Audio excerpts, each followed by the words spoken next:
నుంచి పోటీ చేస్తున్నారు కదండి, ఈ సపోర్ట్ ఏమైనా ఉందా సార్? ఎవరు ప్రచారం చేసినా ప్రేక్షకులు జనాలు ఎవరు మంచి చేస్తున్నారు, ఎవరు నిజాయితీగా జనాల గురించి నిలబడుతున్నారు అనేది వాళ్ళకి తెలుసండి. సో నిజాయితీగా మీ గురించి నిలబడుతున్న వాళ్ళకి డెఫినెట్గా సపోర్ట్ చేయండి. అందరూ అలాగే నిజాయితీగా మీ సినిమా తీసుకుని. అంటే మీరు పవన్ కళ్యాణ్ సపోర్ట్ చేస్తున్నారా లేదా?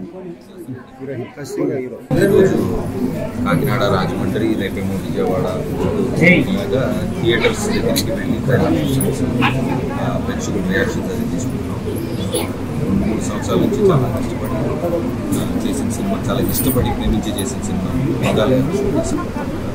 సో మా డైరెక్టర్ అబ్దుల్ గారు ఒక ప్రేమ గురించి ఊళ్ళో పండి, సో ప్రేమ అనేది లేదు అన్న నమ్మకంతో సమాజానికి దూరంగా బ్రతుకుతున్న ఒక ఆర్టిస్ట్కి ఒక మ్యాజిక్ జరిగి జీవితంలో తను ప్రేమ అనేది తన జీవితంలోకి వస్తే తనకు అర్థం అవుతుందా లేదా, ఆ ప్రేమను నిలబెట్టుకోగలుగుతాడా లేదా అనే ఒక మంచి పాయింట్ మీద తీశారు సినిమా.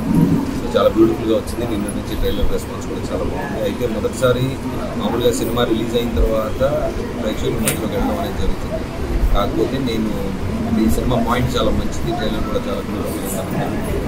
సో మీ దాకా వచ్చి మీ ఊరు వచ్చి చూద్దామని వచ్చాను. అండ్ మామూలుగా ఊరు కూడా అంత వెళ్ళను, ఈ మధ్య వెళ్ళడం దేవాలయం కూడా చాలా బాగుంది. లోపల స్వామి గారి మూర్తులు చాలా చాలా లైట్గా చాలా కళ్ళతో ఉన్నాయి. సో ఇట్స్ గుడ్ ఫీలింగ్, మంచి వైపు వచ్చింది. సో ఐ హోప్ మా సినిమాని ఆదరిస్తారని. సార్ చాలా సంవత్సరాల తర్వాత ఫుల్ లెంగ్త్ క్యారెక్టర్ చేశారు మళ్ళీ. డెఫినెట్గా ఇది నా సెకండ్ ఇన్నింగ్స్ అని చెప్పాలని ఉందండి. సో డెఫినెట్గా మేము చేసినప్పుడు అదే ఫీల్ అయ్యాం. ఈ సినిమా అవుట్పుట్ కూడా అలాగే వచ్చింది. సో డెఫినెట్గా ప్రేక్షకుల వరకు సినిమా వెళ్ళిన తర్వాత వాళ్ళు చూసిన తర్వాత డెఫినెట్గా మేము కూడా అదే మాట్లాడతారని ఆశిస్తున్నాం.